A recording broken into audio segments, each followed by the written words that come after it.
All right, everybody, welcome back to the Matty Moolah channel. I've been absent all week from Cashflow Chronicles and doing other things as well. So, with that being said, I decided I'm just going to play some games, and you guys can ask some questions, and I'll be more than happy to answer them if I see so. And you guys can make fun of how bad I am at video games because I'm not good at them whatsoever. So it'll be a good opportunity for me to kill some time and play some games and at the same time hopefully be able to do some fun stuff. So just ask your questions in the chat box and I'll try my best to answer them as we see fit. Let me know. Can you guys hear? Is it too loud? The game too loud?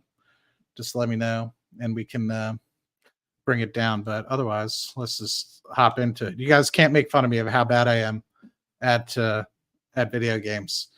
Let's just see. Make sure I get a little bit of visualization in here. But I'm curious where you guys.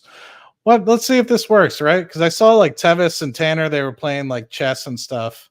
So by no means am I going to become some sort of gaming streamer because I'm not nearly good enough. But I do play Call of Duty and also Rocket League a little bit. And I'm also just absolutely awful at both. See, like so you guys can make fun of me all you want about how bad I am, but more than excited to talk about this and play games at the same time.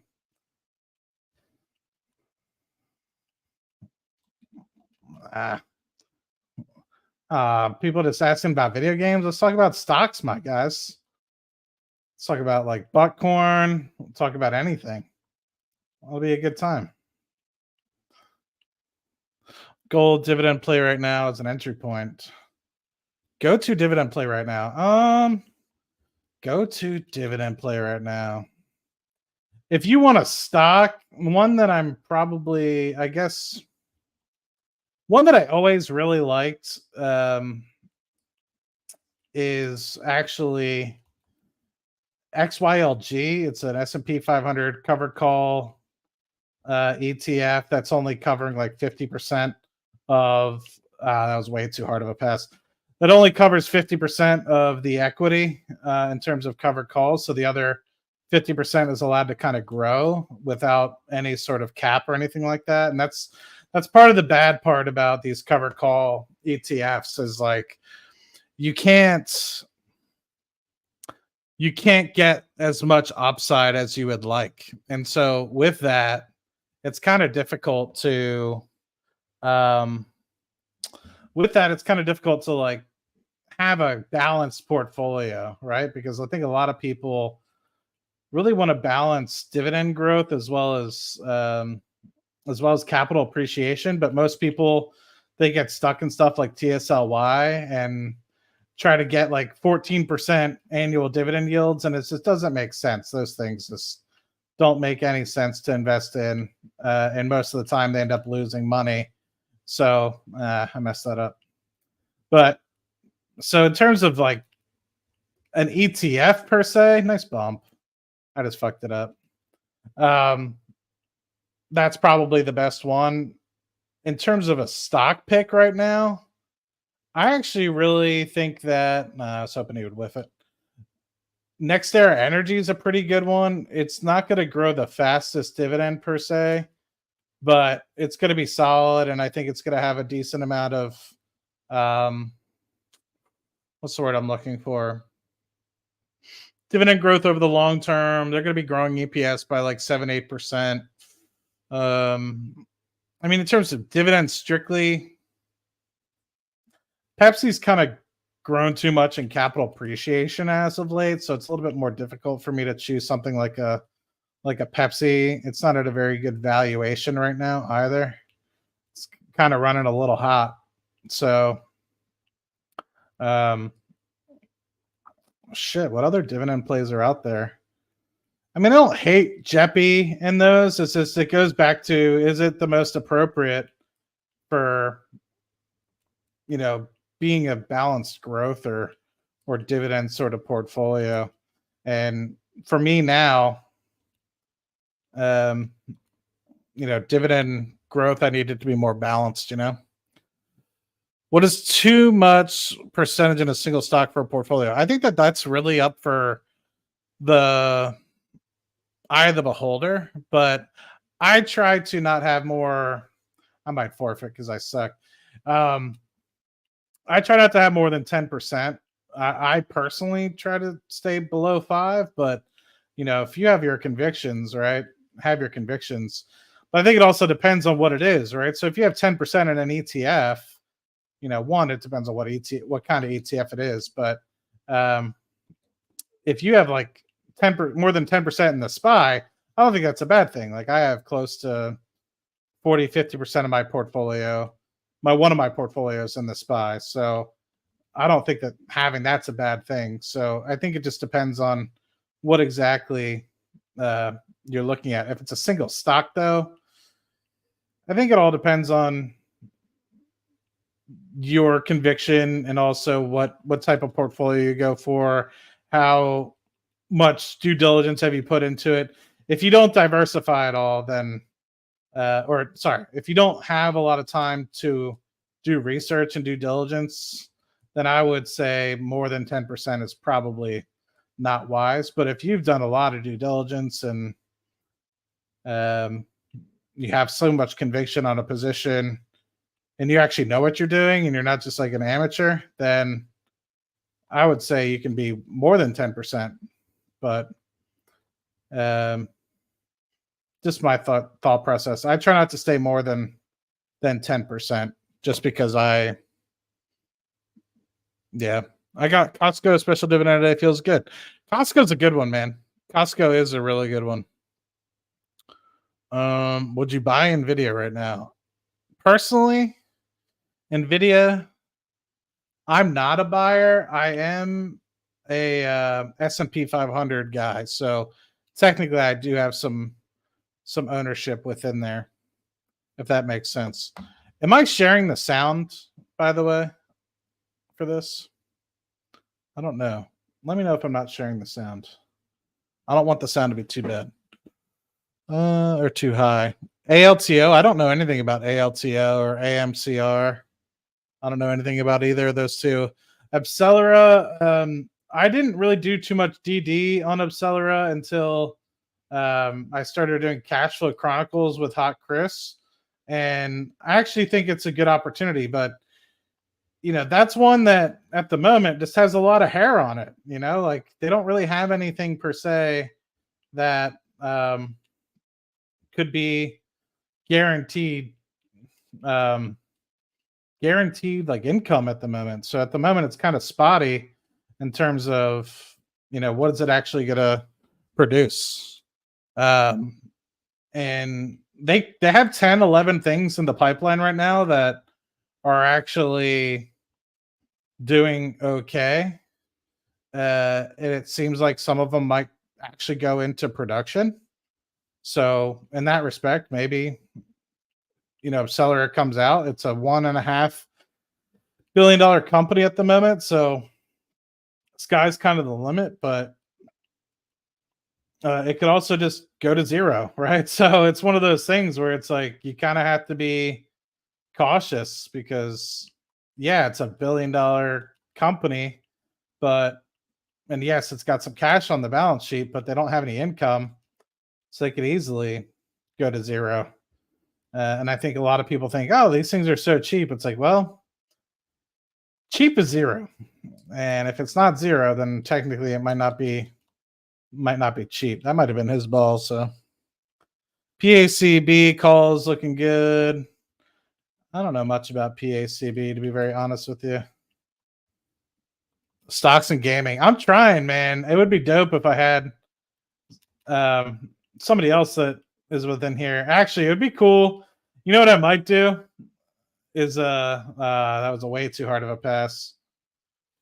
Talk to Steven, and he's a gamer.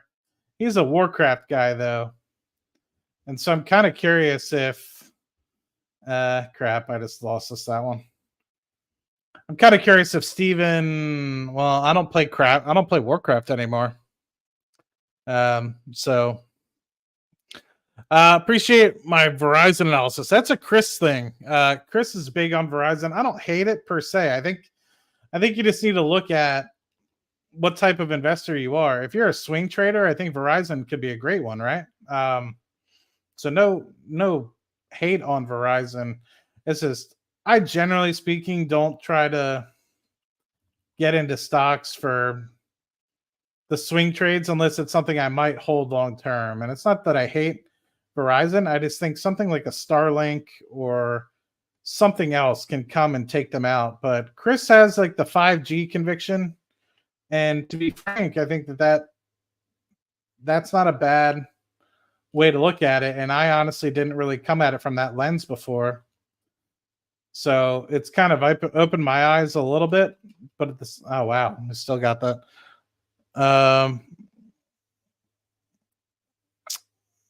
Let's see. What do you think about Katos? Is that Kratos? RTX. Raytheon's good.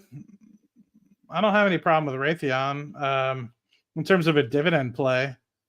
But for my defense plays, I have Palantir and Rocket Lab now. They're both in the defense sector pretty much at this point.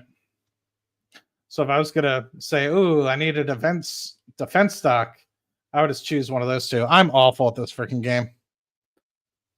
What's my thesis breaker for Rocket Lab?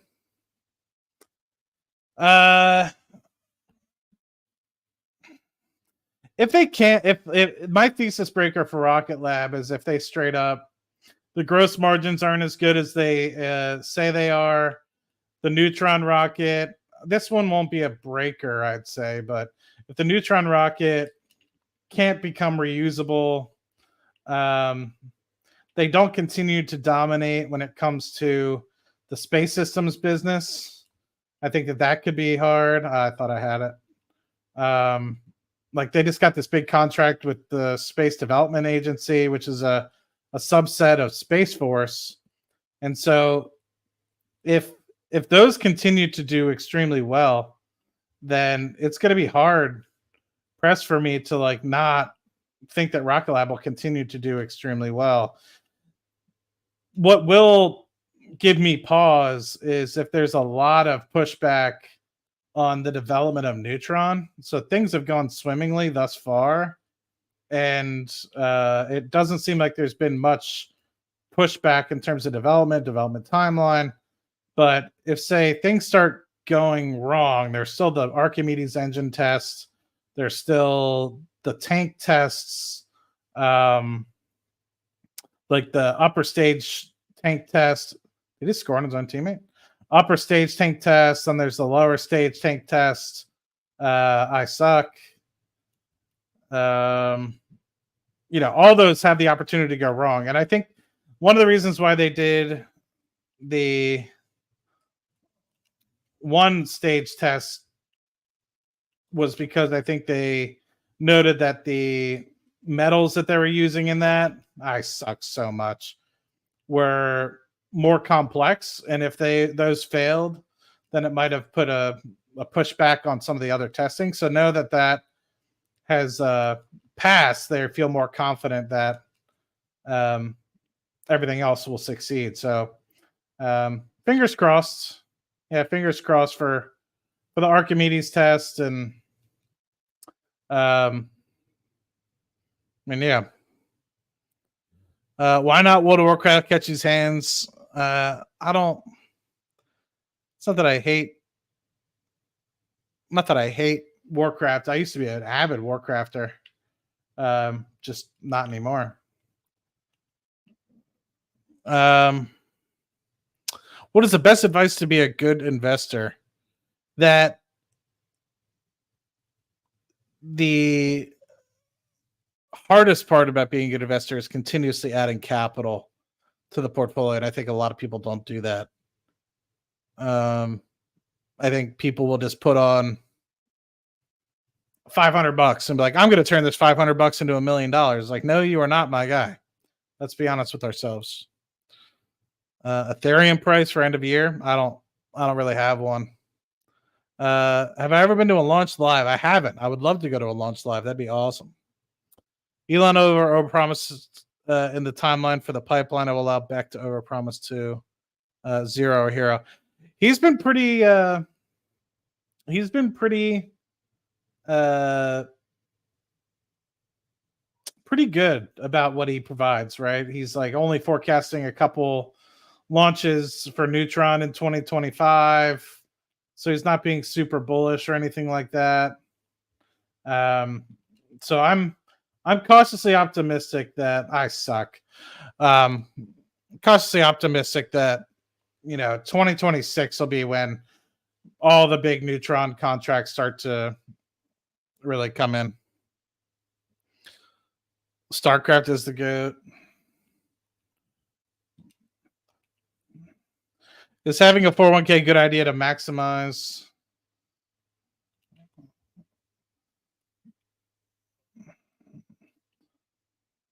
Hold on a sec. Let me get some time to read that one. It's a long boy. Go for it, my guy.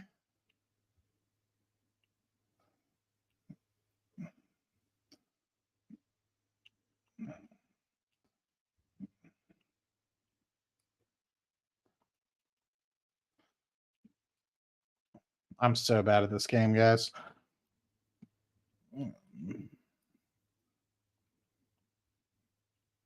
401ks. Sorry, it's having a 401k good in max or the Roth IRA, HSA. Hold on, I can't read and play at the same time because I'm awful at the game, and I don't want to let up a score. My poor teammate probably thinks I suck because I do. Would it be better to use that money for real estate to diversify? Hey, man, I think that it's really dependent. I would say, first and foremost, if your employer gives you any sort of match, to be sure that you do that. And it also depends on how old you are, right? Like, I can't tell you what to do, but what I can tell you to do, like what I can tell you is what I do personally.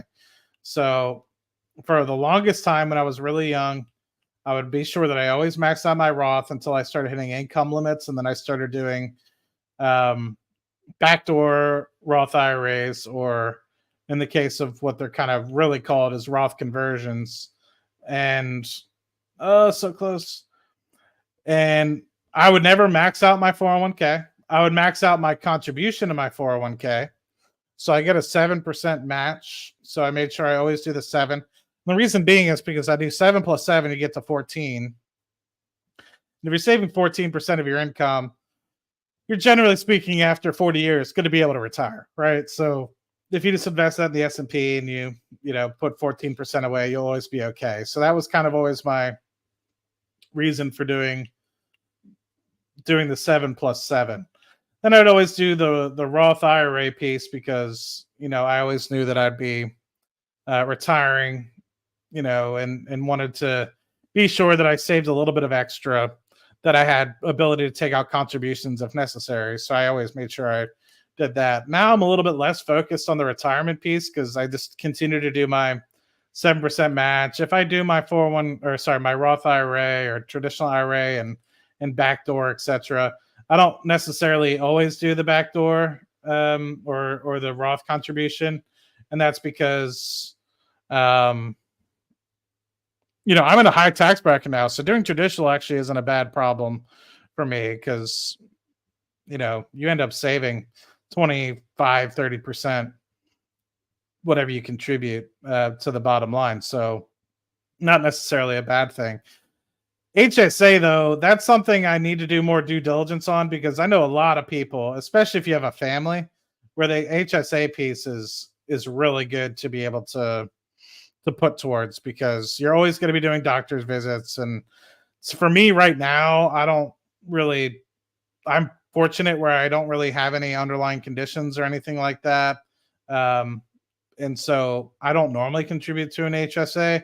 I should, because you get triple tax benefit. Like you get it to write it off on your taxes, right? There's that piece, kind of like what you would for a traditional IRA. And then you can basically grow it tax-free in your investment account. So there's a bunch of different things in your HSA that are really kind of useful in that respect. So, and hugely tax advantaged. So there's that piece. So if you have a family, maybe give that a go. My only fear is it's always going to be for healthcare sort of stuff. So I want flexibility. These things are nice, but I always want to make sure I had the flexibility to use them when I want to, which is why, I never did the max on my 401k and stuff like that, because I was always just making sure that if I wanted to go down the real estate path, or I had that capability. And you have to fight and pay penalties if you want to start moving, capital gains and stuff out of your Roth. Or, people are like, oh, but you have the rule 72T. It's I don't want to have to only take out 20 grand a year in my 401k. It's my money. I want it now. I want to use it for this real estate deal, or to start this real estate construction business, or start flipping houses, or whatever. I want that money, access to that money pronto. I don't want access to that money 30 grand a year. So just a lot of that stuff sometimes would, locking things up in a 401k, I want that to strictly be for retirement. Any additional capital, I want to make sure I have access to. Otherwise, you might set yourself up and you might have a $18 million 401k, but at the end of the day, are you actually going to be able to access it and use it as you want? Or are you going to have to wait until you're, say, 55 years old, 60 years old before you can actually use any of it? So that's part of the problem that I have with some people that are can't believe you only save in your or you don't save full to your 401k. It's what am I going to do? Have $8 million in my 401k that I can't use? If I wanted to start a business right now, I have access to a huge amount of capital. So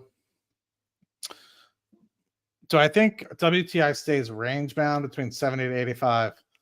Unless there's a full-on war, I personally think 75 to 90 is, oh my God, what a shot.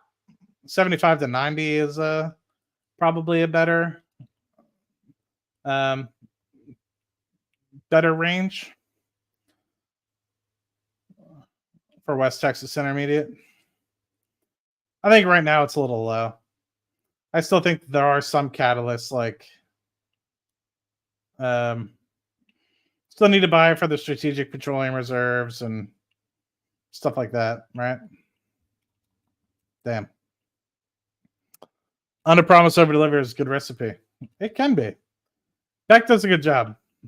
I like Beck a lot. He's an executioner. Good operator. He's a good operator.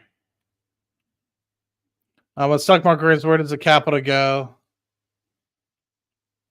Most of the time, it's people selling out early because they're stupid. I don't like the people that say oh, you don't lose unless you sell. I think that's kind of BS.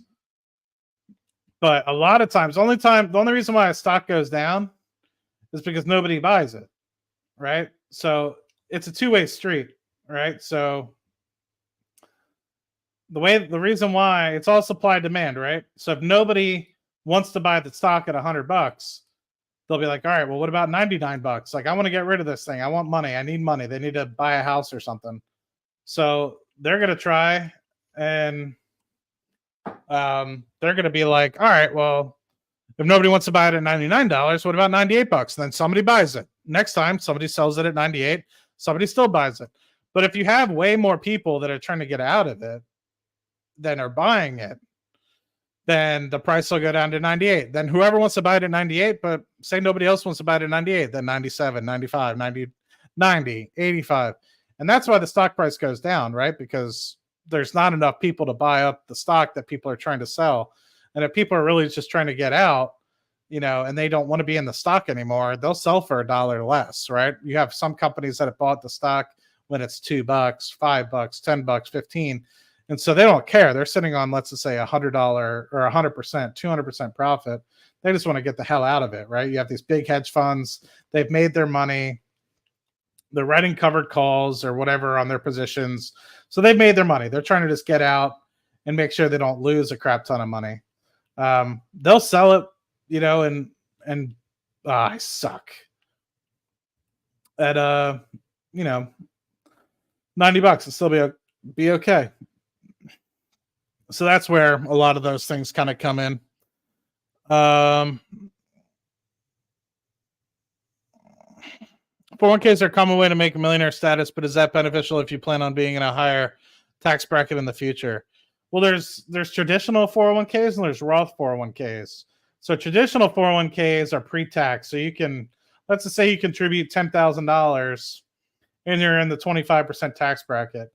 That means you contribute $10,000, but at the end of the year, you get a $2,500 tax rebate because let's just say you make $100,000 a year and you put away 10 grand, then you're in the 25% tax bracket. You're only going to get taxes if you made 90 grand that year because it's all pre-tax, right? So effectively, you invested 10,000, but out of pocket it's only 7,500. You still will have to pay taxes later on in life. So when you withdraw money and stuff like that, you'll have to pay the taxes on that. Versus if you do a Roth 401k, you pay the taxes up front. So you make $100,000 a year, you invest $10,000 into your Roth 401k, you're still going to be taxed on as if you made $100,000 that year. So there's no tax benefit up front to do that. But the way that it's structured right now this all could change. They could, the government can change the rules, etc. But by 65, say you grow your portfolio to $2 million, $3 million bucks, after always investing $10,000 per annum, you won't owe any taxes on that. You will be able to withdraw, let's just say 50 grand a year tax free, and they won't be able to tax you on that. Why? Because you paid the taxes the day that you put it into the portfolio, right? So it's the same thing with traditional IRAs versus a Roth IRA. A lot of people like the Roth IRA because, you're able to pay your taxes up front, and then you'll be able to get it out tax free. So, it all just depends though on what tax bracket and everything you're in when you retire. So if you think you're going to be in a much higher tax bracket, let's just say you start investing very, very early and you're an avid saver. Well, it could very well be that, you're going to be in a 40% tax bracket. Or let's just say you think the government's going to raise taxes to 60% or something like that. Then, hey, makes sense to do a Roth because you already paid your taxes. By the time it goes to pulling them out, you don't owe any more taxes, right? Versus if you say are late in the game and you're just starting to invest and I suck. I'm just awful. And you only have 100 grand and, you're only going to be able to pull out 5 grand a year or something like that. It probably just makes more sense to do the traditional because you're probably not going to be making enough where, nice shot, where you're going to be getting taxed at a large amount. So, you're not going to be getting taxed 30-40% on a $5,000-$10,000 a year pullout from your traditional 401k. So there's that piece of that. You're an energy man. What's your take on uranium? I like uranium. Am I buying into it in terms of an investment? No, but I'm huge on nuclear. I think nuclear has always been something that's been undervalued in the discussion about energy transition. I think that it's a huge proponent of United States energy overall. Some states have close to 50%, and other states are unfortunate and don't have any, but they might have hydroelectric or something of the like, So I'm specifically thinking about like Nevada having hydroelectric and no nuclear, but which is kind of interesting because they were setting off all those nuclear bombs in the 50s and 60s, and they have no nuclear power, which I think is pretty interesting. So yeah, I think it's a piece that gets kind of missed, and I was trying to demo that guy. So I think that's just a piece that people need to consider, right? Is wind, solar, etc. That's nice, and I am an investor in NextEra Energy. I think it's going to be a huge proponent of the future, and will help decarbonize the grid. But nuclear, I think, is one that is undervalued, and also helps when there's no wind or it's very rainy or cloudy out.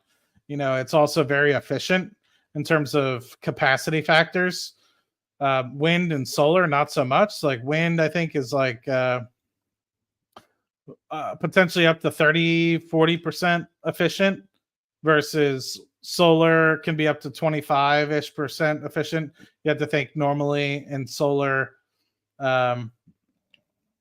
there's half the day is kind of gone, and then it's not always optimized as well. We're about to lose this.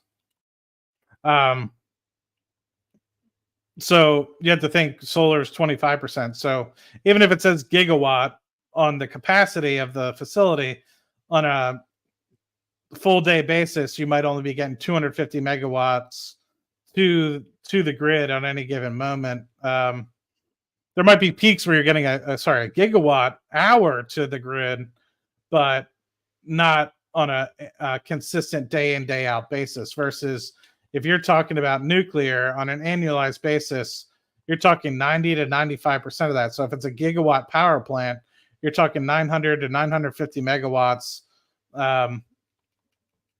regularly being put out to the grid. So very efficient in that respect.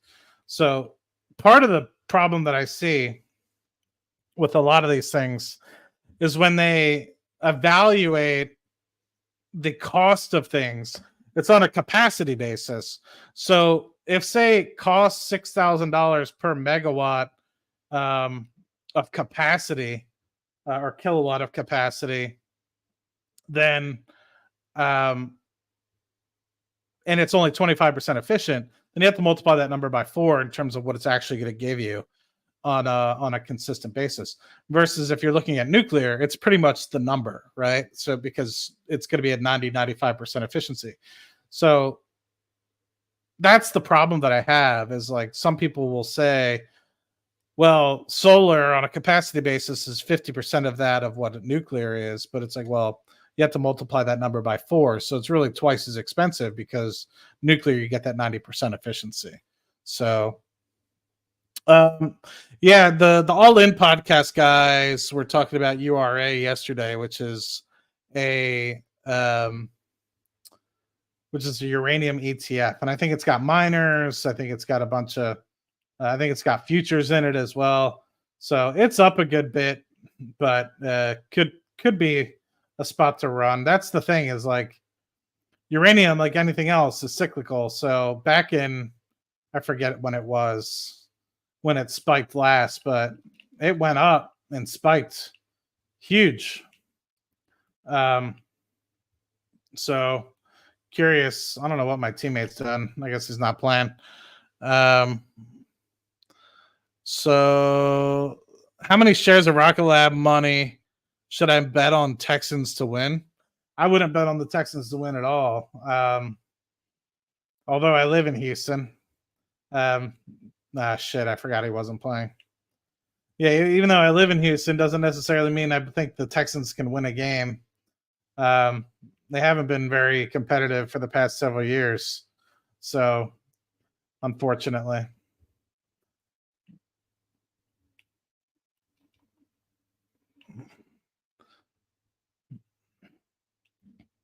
Let's see. Favorite game.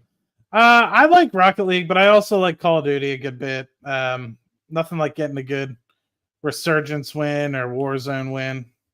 Which the other day, me and my buddies, we were playing, and they got a Resurgence win. Yeah, so they played duos, and they got a Resurgence doubles win, and then I joined them later, and we got a Warzone trios win, and we were all fired up. They were all fired up more because obviously they got a resurgence win and a duos win, which is pretty badass, right?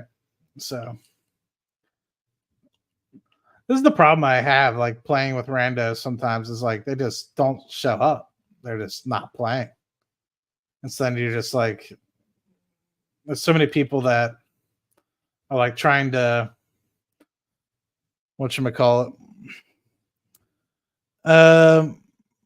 let's just see. Hey, I only make around $200 a month and have no bills or debt. I'm thinking about starting to invest, but I have a few questions. Would you mind answering a few questions for you? First off, do I even make enough to work it? I mean, it all depends, brother. Do you have, you said no bills or debt. I mean, how old are you?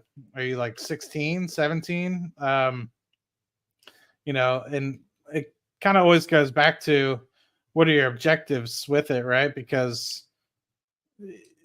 $200 a month, like if it's something that you could use to go to like community college or something, it could be better spent, right? And I don't know the answer to your situation because I don't know anything about you, but let's talk about it. I'm more than happy to chat. If you're like 16, 17 and you're like, well, I got $200 a month, it's like, dude, let's just say you could learn to become an electrician or a plumber, or, I don't know what kind of education you have. Maybe you're still in high school. So those are all kind of things that I would start with, right? Because $200 a month, I don't know if that means you work part-time or you're in school or what have you. So that was a Twitch question. Want to offer chatbots? Okay, so that's just a person trying to offer stuff on Twitch. Sorry, buddy. Adobe. I don't know much about Adobe. It's done well, and I know that they either just bought out a company or are in the process of buying out a company. But I don't know much about Adobe. Pretty much know about Palantir and Rocket Lab, and that's it. How's the Airbnb property going? What's the hardest aspect of owning a property that you experienced so far? First and foremost, the Airbnb went really, really well. So I'll give you some brief numbers. So we put down 10%, which is around 50 something thousand after closing costs, etc. And we walked away before mortgage with about that in the bank at the end of the year. So after you pay the mortgage, that's about $3,000 a month with property tax, etc. Then we ended up walking away with about $14,000. So in that respect, we only really made like a 25% cash on cash return inclusive of mortgage payment. But if you were to talking like after the revenue and paying out landscaping and everything, so basically everything before mortgage, we would have walked away with close to like $45,000 to $50,000. So we were pretty excited about that. I'll stop playing for a little bit and just chit chat for a little bit. So in that respect, it was really, really good, and we had a lot of fun with it, and very successful first year. We actually replaced some things, so we had to like replace the dryer, washer unit.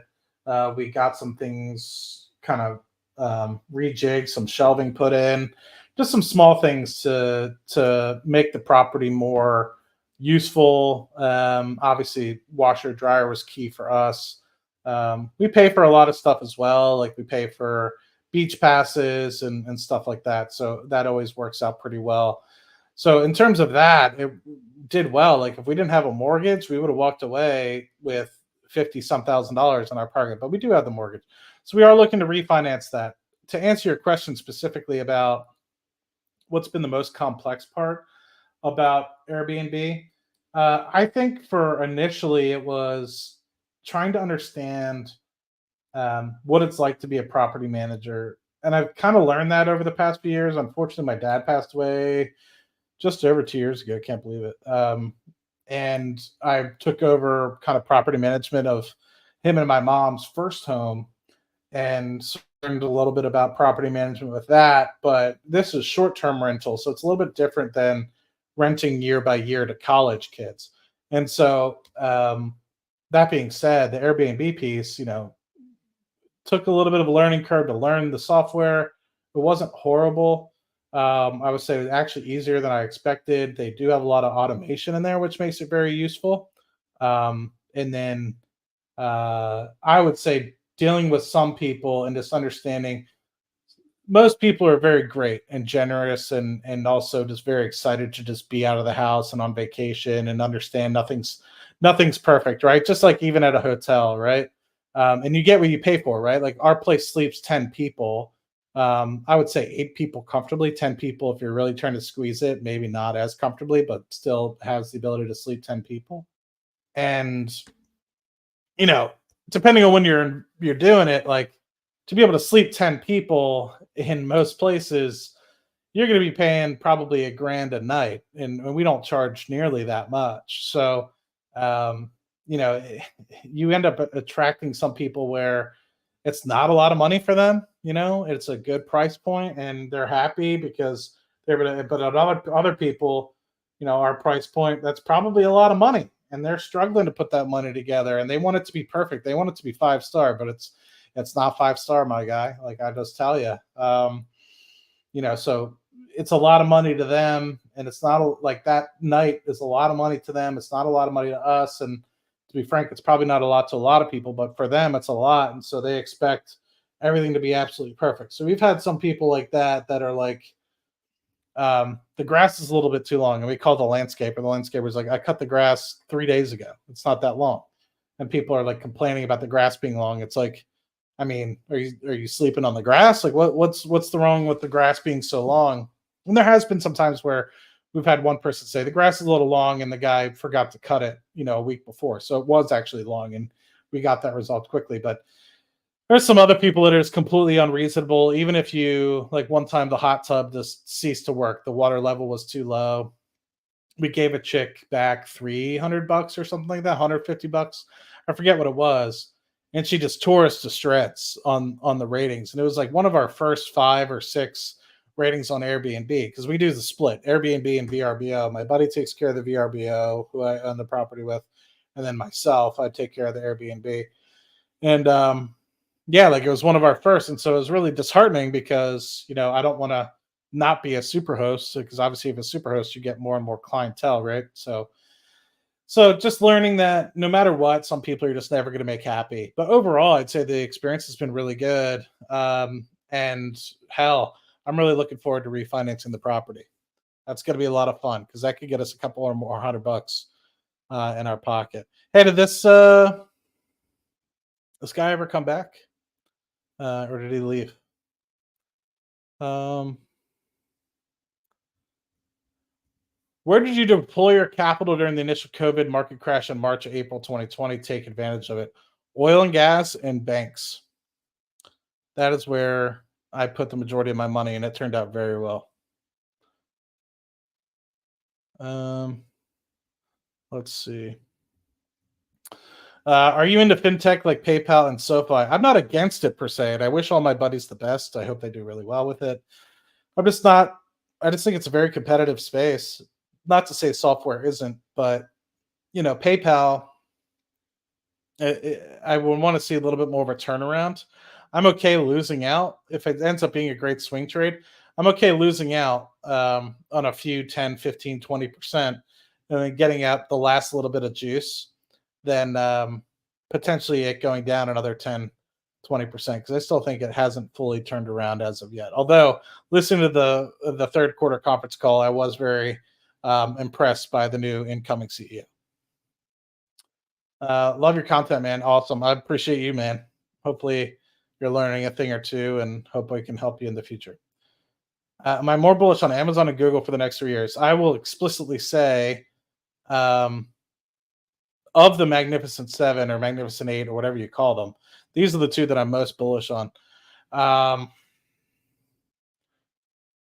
I'll say I'm more. I guarantee Google will do. if I had to say one that I'm guaranteed, mm, how do I explicitly say this? I want to say Amazon in the long term will do better. So in the next 3 years will do better. But if I'm optimistic on that. Um, if I had to like say, if somebody were to say put a gun to my head, I would say Google. But my heart says Amazon. And the reason being is Amazon, they don't really care, and they're starting to change this. And so that's why I'm kind of stuck in between. They don't necessarily care about the net income statement per se. They care about reinvesting back into the business. So only until recently they've been just reinvesting as much capital into warehousing and stuff of the like. So um, you know, if that persists, I'm gonna say Amazon's gonna come out on top. Um, because it's actually coming down to somewhat reasonable valuations compared to where it used to be. And the ops cash, I think it's going to throw out is just going to be absolutely insane.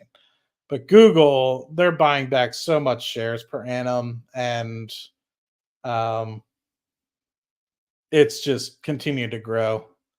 The advertising piece is going to be really good this year in 2024. So I just have a very firm confidence that Google will really do well as well. Um, so there's that. Why is the South cheap for real estate? I don't know, man. A lot more space, I think. I think when you think about it, there's a lot of wide open spaces down here. And if you're talking about New York, Philadelphia, those places have been established now since the 1600s, 1700s. And Houston, for example, was only incorporated in 1850 something. So much younger of a city. And also, um, Houston and Texas in general is very, very large open space. So if they need to build, they can just build outward. They don't necessarily have to build inward. So um, I think that that's probably a reason there's a lot more space down here. VRBO houses always have a cub more. Yeah, I don't know what that means. Mike K, what's going on, my guy? If you bought Coney yesterday at 24, would you sell at a loss today if it goes below $20? Um, I'm not a fan of those yield max ETFs for the long term. I think that they're just a disaster waiting to happen. Personally, I wouldn't touch them. Um, I've seen a lot of people claim that they're doing really well, and at the end of the day, they're not doing well. Oh, cool. All right, we got the high roller back. So you're 26 years old, working as a part-time sales associate at the Dollar General, $6,000 saved up. My plan is to invest $30,000 along with your tax refund into dividend stocks and reinvest the dividends. Um, I intend to repeat this strategy annually. While my job offers a 401k with 5% match, consider putting my money into a Roth IRA instead. The 401k options include the Vanguard Total Bond Index, T. Rowe Price, Retirement Trust K, but I believe investing in a Roth, I believe there's probably something else coming. Always take the 4% match, man. My question to you for the 401k, is there an S&P 500 like fund in there? And I would look for something like that, or a balanced growth fund or something like that. Um, but I think the thing that you're stating and hitting on the head, which I absolutely love, is you plan to invest $3,000 not just once but annually, and that gets me fired the fuck up, my guy. So first and foremost, shout out to you. That's awesome, because most people are like, "Where am I investing $5,000?" And they're like, "I'm not done. I'm done. $5,000. That's it. That's all you're getting from me." It's like, well, turning $5,000 into a million is going to be tough, right? So, but I think, in all honesty, my guy, um, the problem with investing in a Roth IRA is I want you to seriously consider what I'm about to say. And my question to you would be, how active or passive do you want to be in your portfolio? And I want you to be honest, right? is this the first time you're really getting invested? Is this the first time you're ever really putting due diligence into this? And so the reason why I ask is because most people think that they can be Warren Buffett in terms of being able to pick stocks and grow 30% per year, 40% per year, 100% per year. And the reality of the 95% of people don't, probably even more. So my question would be to you is, do you really think you're part of the 5%? And if you think you're part of the 5%, is that because you're donating so much time? Is that because you think that you're just that much more intelligent than the rest of the 95% of the people out there? Because everyone's competing in the stock market now, everybody. So that's my kind of question to you.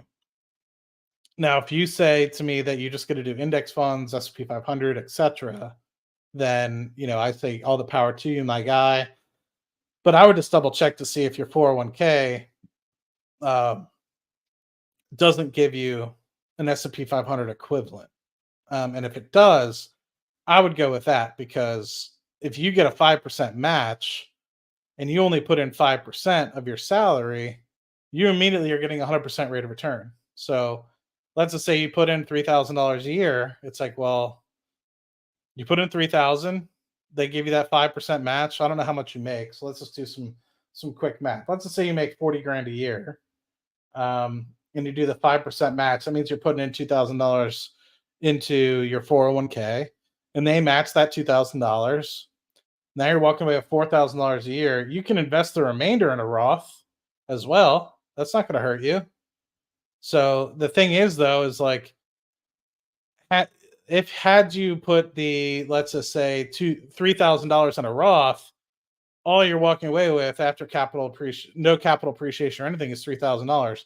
Versus if, let's just say, you put the 5% match, let's just say it's $2,000 in a Roth, Dollar General is going to match you. Now you get the $4,000, plus you have that extra 1,000 that you were already going to save, because you're planning on saving 3,000 per annum. You put that in your Roth IRA. Now you have 5,000. So 3,000 versus 5,000, because let's say Dollar General matches your 2,000.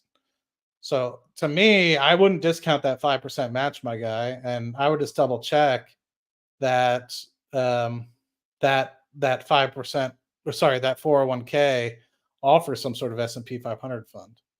But I would steer away from dividend stocks and only focusing on dividend stocks, because I go down a rabbit hole and you end up like looking for people that invest in like this Coney stuff, the CONY. And it's like, yeah, it yields a 10, 20, 30% dividend, but it's depreciated in value when Coinbase has gone up, pretty substantially over the past 6 months to a year.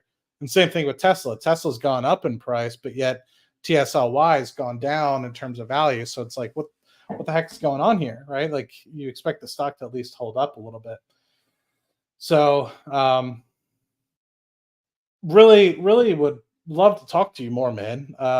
It seems like you really need some help. And first and foremost, I would say, you know, shout out to Twitch for getting this guy in touch with me. And then second, um, really, I'm proud of you.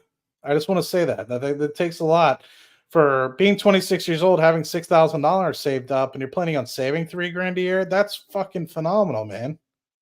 It's tearing me up. It's getting me fired up, man.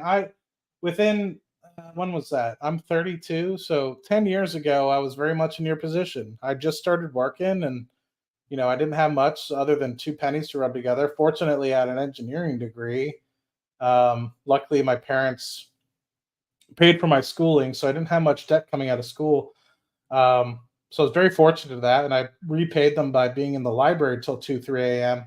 most nights, making sure I graduated in 4 years.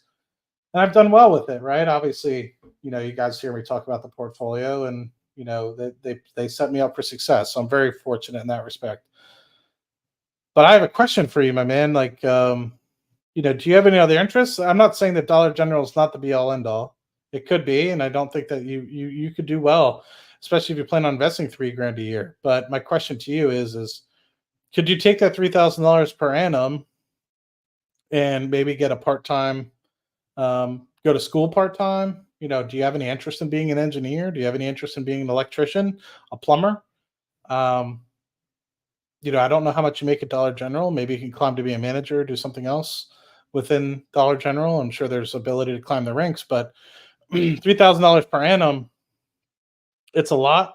I don't want to devalue that, but could you take that $3,000 and go to school part time and get an engineering degree and um, maybe you are in school because you say you're working part time at Dollar General right now, so um, there's that piece, and maybe you're really handsy too, right? And this is because I don't know who the hell you are. You know what I mean? Like if I knew who you are, this would be a lot easier of a conversation. But let's say you're really handsy. Say you like love carpentry and that's like a thing for you, and or maybe you do have electrician sort of experience. Maybe your father's an electrician, etc. Maybe flipping houses is for you. So figuring out if depending on where you live and maybe you could work together and do some house flipping and end up doing stuff that way. But it's going to be hard on $6,000 and $3,000 per year. So, but don't rule out school, man. If you go to back to school though, don't just do some liberal arts degree. Liberal arts degree is for the people that are extremely wealthy. I would love to be able to put my kids through college and give them liberal arts degrees.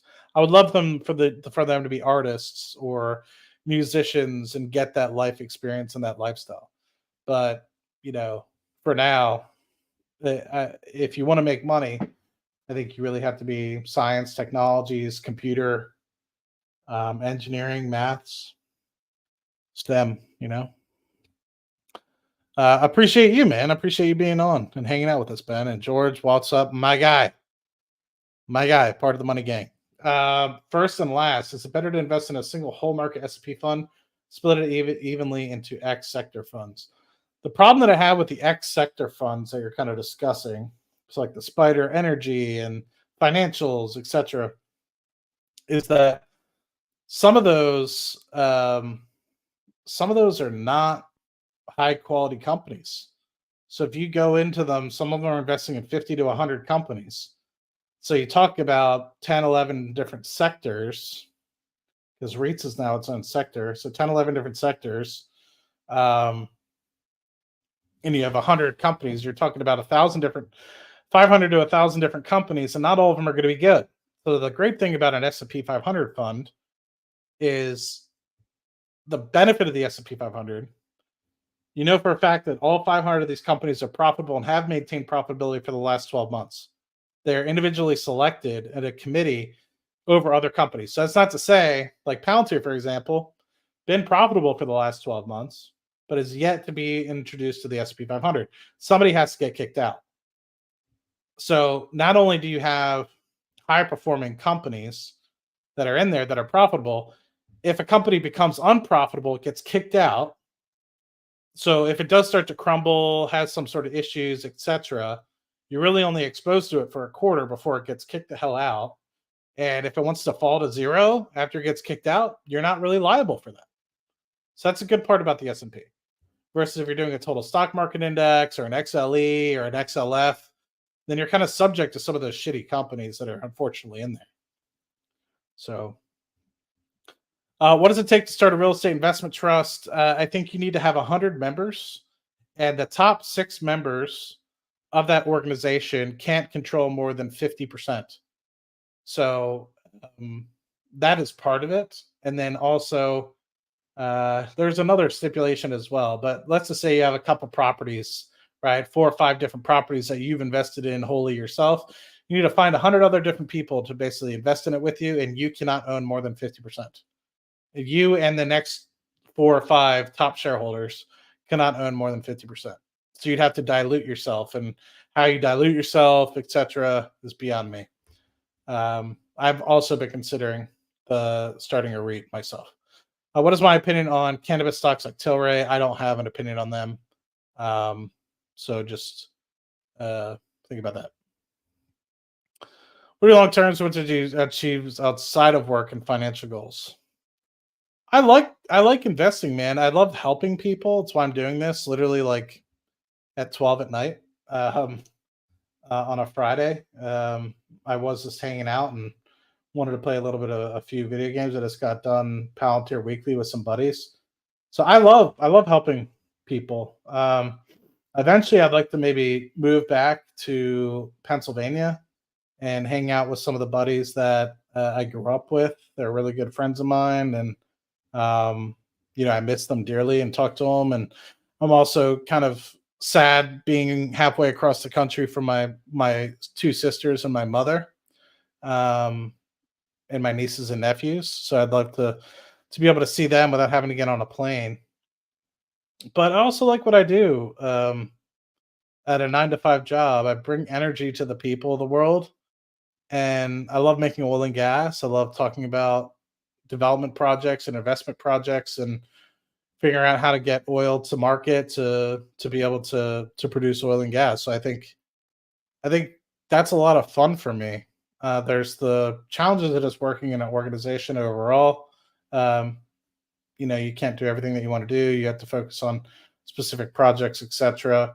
Um, but overall, like it's a great day. Like I love what I do. I don't wake up and like, oh, I gotta go make oil for people. It's like, no, like I want to help people warm their homes, get their cars moving, and create people's clothes and plastics, etc. Because that's all stuff that's being used by the petroleum industry on a day-to-day basis. So I love being able to do that, and I love being able to provide that to people, and they take it for granted. Let's just be honest. 100 million barrels of oil per day are being used in this world, and whether or not you think you're using it or not, you are, and you take it for granted, and that's okay. But the hope is that I'm doing my job enough where you don't have to worry about it, so you can take it for granted. And that's a testament to the friends and friends that I work with on a day to day basis, that we make it easy enough where and cheap enough where you don't really have to think about it. It just happens because the infrastructure has been developed over the past 100, years, and you're just able to reap the benefits of that. And that's a testament to ingenuity and engineering. And I love that piece about the industry is that sure you can point the finger at the big bad oil companies, but at the end of the day, we're really helping you guys out, and I love that piece. I do want to start building homes for people. Um, so eventually when the portfolio gets large enough, there's just going to be a piece of the portfolio where I focus on real estate, and focus on taking more time for myself, friends, family. I'd love to travel a little bit more, see a little bit more of the world. Um, yeah, I still have plans for a family and stuff of my own, kids, eventually have a dog, stuff like that. Um, but it's kind of been hanging out single for a few years. Actually, it's been quite a while. I mean, I was dating a little bit in 2021, 2022, but um, I dated when I was in Trinidad, living in Trinidad from 2019 to 2020, but haven't really dated too much over the past 18 months. So yeah, it's really the long term goals. I'd love to go to the real estate piece. I'd love to continue to help people. I do have a thought about um, getting licensed and being able to help people and actually opening an office. People really want help and they really want to dive into it and get their stuff figured out. It's like, all right, promise me this, right? So this like high roller guy, 420, the guy that's on Twitch. Promise me this. You let's just say invest $2,500 a year into an S&P 500 index. I'll give you $500 a year to invest in whatever the hell you want, as long as we talk about whatever you invest in first, right? And let's just say they come up with an idea like Skechers or something like that. I'd be like, why do you want to invest in it? Help them a little bit. Get them on the right path.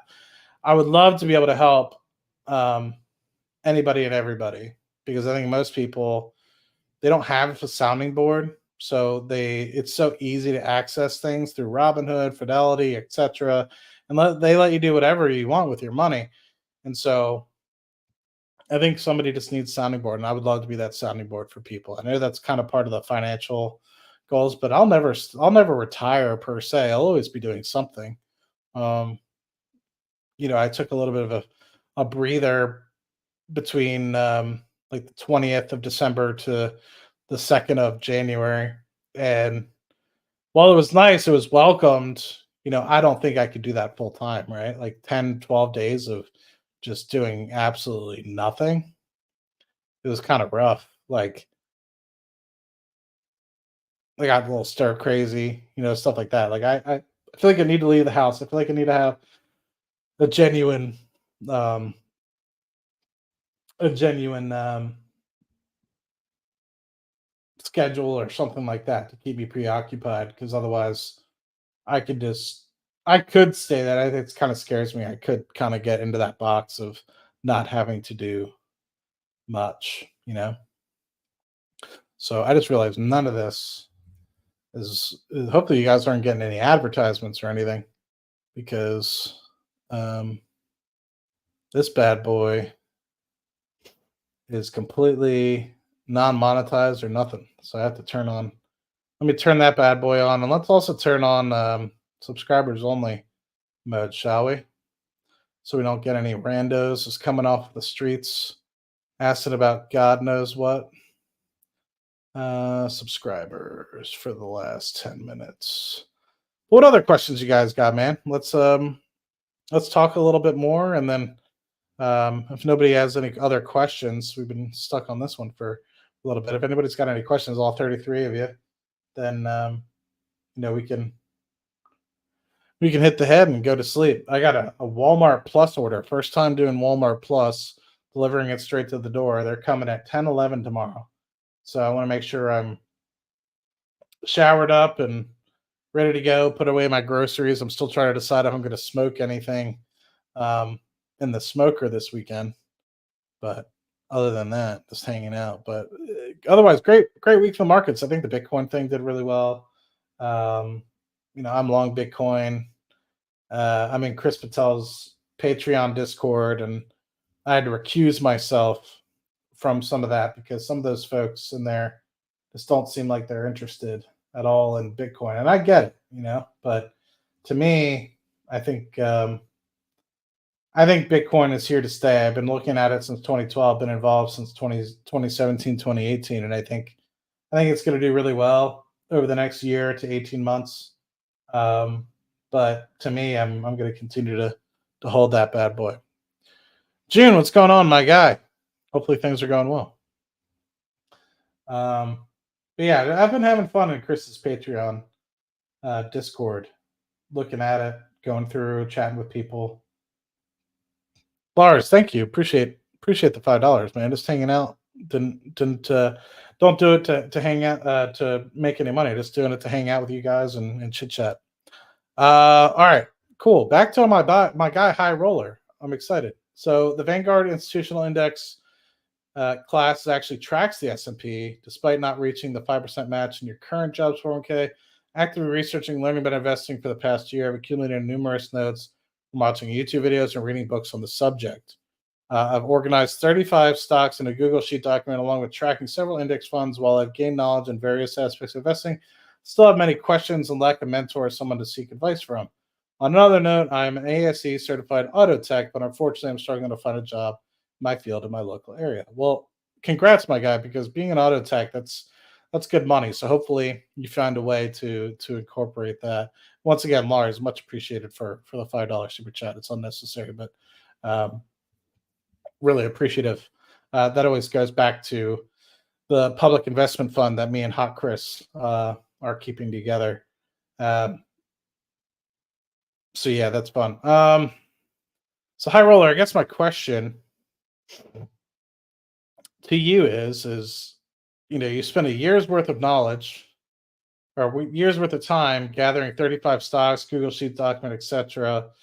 Do you feel like with those 35 stocks, the ones that you've chosen, that you would have outperformed the S&P 500 or other index funds that you've chosen? Now, if the answer is yes, and you might have some sort of innate attention to finding great companies to invest in, then maybe I would say go about a Roth IRA and choose your own companies. But I guess my question is instead of taking all that time and focusing on that, could you and I'm not saying, maybe you are happy working at Dollar General, but it seems like you also want to do auto tech. So is this another thing where you could figure out or create a side business where instead of focusing on buying individual stocks, let's say, as you're an ASE certified auto tech, maybe you create a side business that in your local area you do work for people and change the oil for them or do some work for them, change out their rotors, etc., and charge less than your local sort of store does, and be able to generate some income from that. And that alone might be more in terms of additional income that you could bring and put into your stock portfolio, you know? So I had this debate as well because, for example, I was like, you know what? I was like, let me try to do this stock or that stock. And at the end of the day, I found a side business that if I really found an opportunity, I could put a couple hours of work in and make 500 to $1,000, sometimes up to 2,000, 2,500, depending on the client. And I was like, well, instead of focusing on trying to make money in the stock market and like try to day trade or do this or that where I can't guarantee the outcome, I was like, let me put my time and effort into this where I can guarantee the outcome. And then it started getting into trying to employ and delegate to other people so I could focus more of my time on what actually generates money, which is getting clients through the door and actually doing some of this intense work. And that might be a path where you can kind of investigate. It's like instead of putting in, let's just say 5, 10, 15, 20 hours a week trying to look at these stocks and make sure that they're the best ones. And it's like maybe you take that opportunity to just park your money in an S&P 500, focus on what you are good at, which is maybe being an auto tech and being able to get money that way. And I'm not saying that's the right answer, right? It's just a different perspective. And, I would just also think about, are you ever going to get burnt out from investing in stocks? And I guess that's my question is like, if you think you're going to get burnt out, then by all means, like it's probably something where you can focus on specifically, what your strengths are rather than that. So we haven't bought Bitcoin yet. When if you haven't bought Bitcoin yet, when would you buy in? I guess it all depends, my guy. Like this always goes back to what your objectives are. Like, are you investing specifically for this particular bull cycle? Is it something you want to get in for, say, the next 20, 30 years? To me, I would say just dabble in it. It's very volatile. It's something where you could buy today and be down 20% in the next 3 weeks. It's very plausible that this goes back down to $35,000, in the next month or two. I think it all just depends on what risk you're willing to do, right? You could succeed and become a millionaire without investing in Bitcoin. And, I think it all depends. I'm one of those people where I see the vision. I think it's something that I can hold. It's a small part of my portfolio. If it decides to grow into, it's a couple tens of $1,000 size portfolio, part of my portfolio. So if it decides to go to 100, 200, 300, I'll be able to reap those benefits. So just think about it from the ground up. It's like, well, if you think it's going to go to, let's say 100,000 or 200,000 or 300,000, hell, even a million, do some back calculations, right? Like, what would that mean for your portfolio? If you put in 1,000, you put in 2,000, like, all right, well, if I put in 2,000 and it goes to 100, well, it's going to be $4,000, right?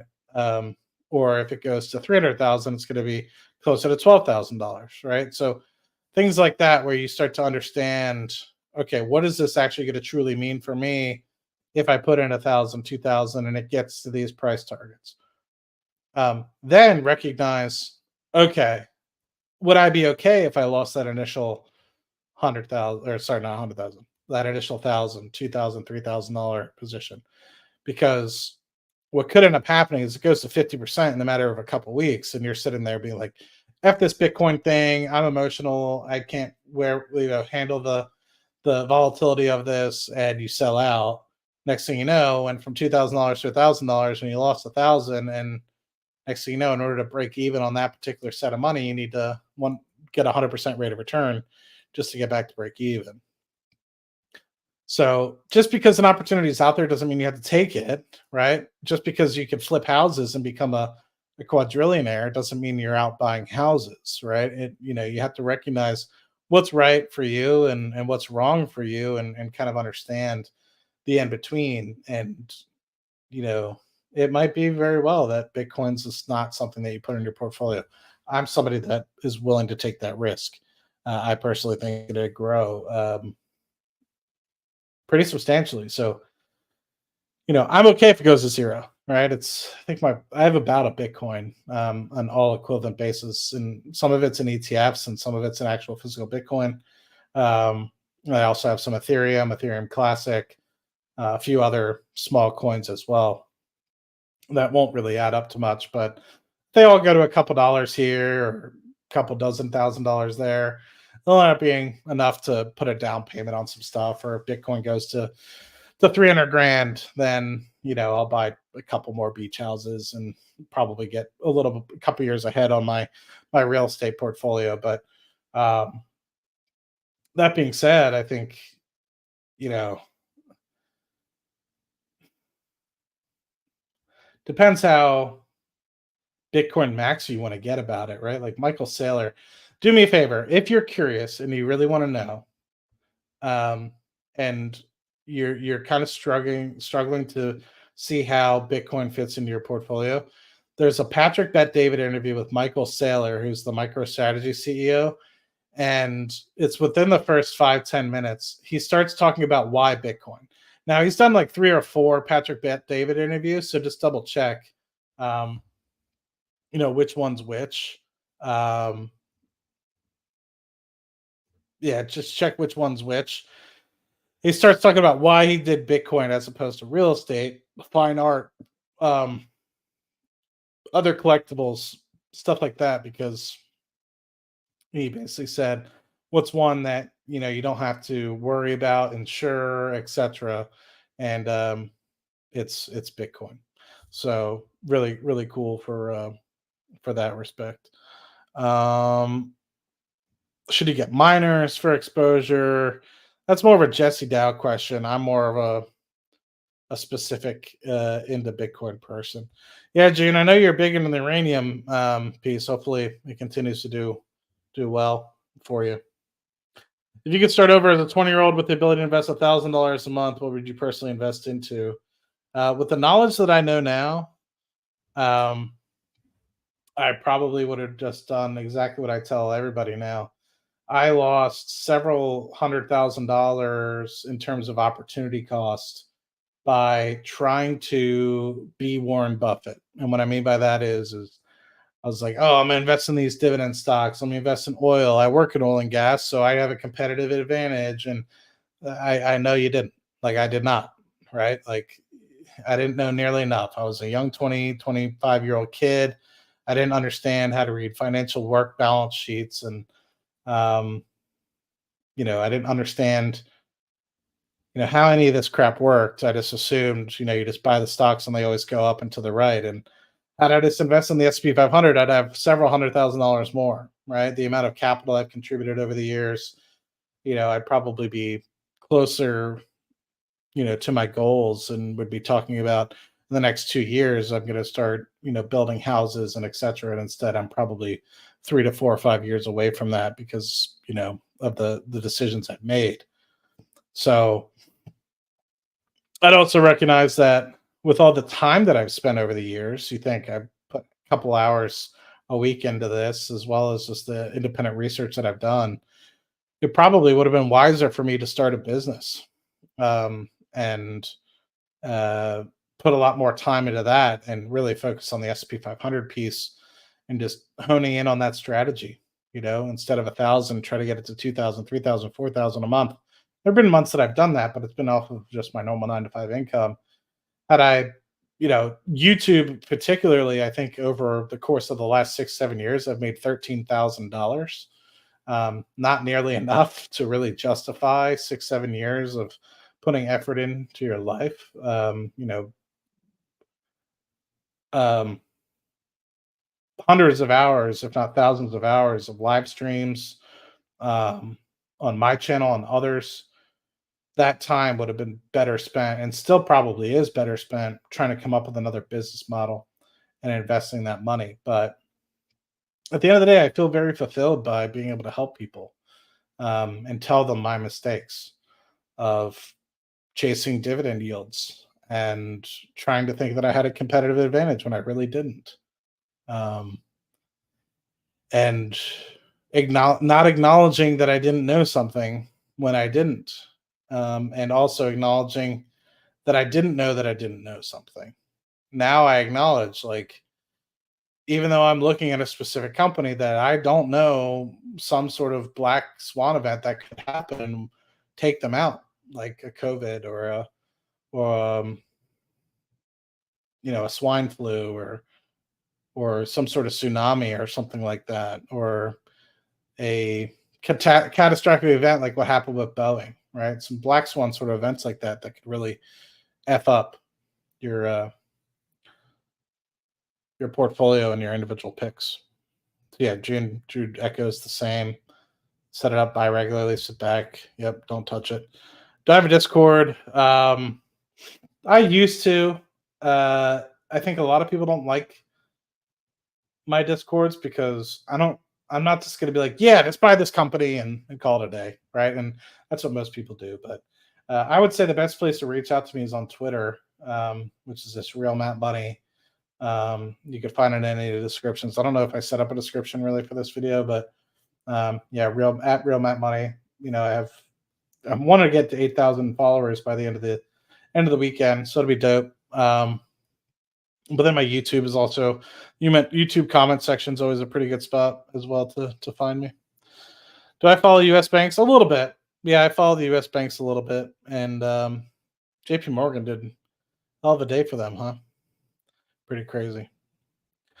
For Bitcoin, just 1 to 2% of your portfolio long term, and no emotions to it. Just buy and hold for the long term. Yeah, I think you'll be well suited for that. If it ends up being a couple $1,000, $10,000 position for you, $20,000 position for you, then by the time it actually comes into full maturity, 2030, 2034, etc., you'll be happy as a clam. I feel personally.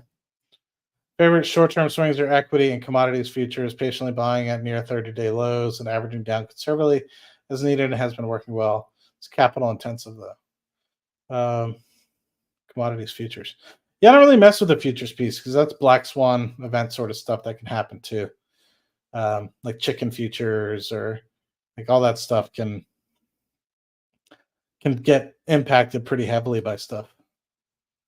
So, but all right, guys, I'm gonna call it. I think I'm gonna go take a little nappy poo, and by nappy poo, I mean this go to sleep for the night. But as always, you guys can reach out to me and find me on Twitter at Real Matt Money. And if you guys have the opportunity to do so, let me just drop a link to the new Cashflow Chronicles channel. We have yet to really start over there and being that's not it in terms of actually live streaming, but we're currently in process of updating the backlog over there, and so be patient with us as we update the backlog. We're at about 508 subscribers at the moment. We hope to get to closer to 1,000 within the coming months, and once that happens and once we're fully uploaded on the backlog and the like, we will be starting to live stream from that location. I'll still be doing impromptu streams like this today on my Matt Money channel, so don't unsubscribe for this. And it'll be mostly when me and Hot Chris do collaborations. And one of the things as well is if Chris can't make it during the week, I probably won't call it Cash Flow Chronicles. So like if it's a Tuesday or a Thursday or a Wednesday and Chris can't make it, I'll probably just do it on my main channel, and then I'll probably just reserve um, the Cash Flow Chronicles just for Cash Flow Chronicles to help preserve the what's the word I'm looking for, integrity and quality of the channel, because I just find that the individual streams that I do myself aren't Cash Flow Chronicles quality. While Chris and I have really good banter, I think that we're able to dive deeper into stocks and provide a lot of good perspectives, versus I like to do more Q&A specifically with the audience when I go live by myself. So it's just a different piece of content, so I wouldn't want to dilute the message. So as always, be sure that you're up to date on both channels, and looking forward to seeing you guys over there. We're up to 508 subscribers. Hopefully we can get to 510. We're at 509. That's awesome. Really appreciate you guys continuing to subscribe over there. And yes, the backlog as well is full of information. A lot of different stocks. I think close to 30 videos now, maybe 40 that have been uploaded. We obviously have been through up to episode 60 on Cash Flow Chronicles. So just recognize it's not a live stream, then it is a previous live stream that has been recorded and now updated to the backlog over there. So a lot of people are getting frustrated, and it's like, well, hopefully, hopefully we don't have to upload old videos after we get through all of them. But we have like things like Celsius, hymns, Rocket Lab. We've talked about a bunch over on Cash Flow Chronicles. And if you're curious about Rocket Lab, I've done a bunch, 4 or 5 different independent streams, maybe even more on Rocket Lab since late 2021 time frame. But of course, hopefully everything is going well for you guys, and I'll just sign off. I'm getting a little bit sleepy. So that being said, I'm going to go take a nap. Hopefully I'll see you guys over on the Cash Flow Chronicles channel in the near future. So appreciate to the two of you that just subscribed over there. And if not, tomorrow, I will talk to you guys in a later date. Hopefully Chris is better, and on Tuesday we can get back to doing Cash Flow Chronicles. But if not, maybe I'll do 1 or 2 independent streams next week if Chris can't make it. So talk to you guys soon.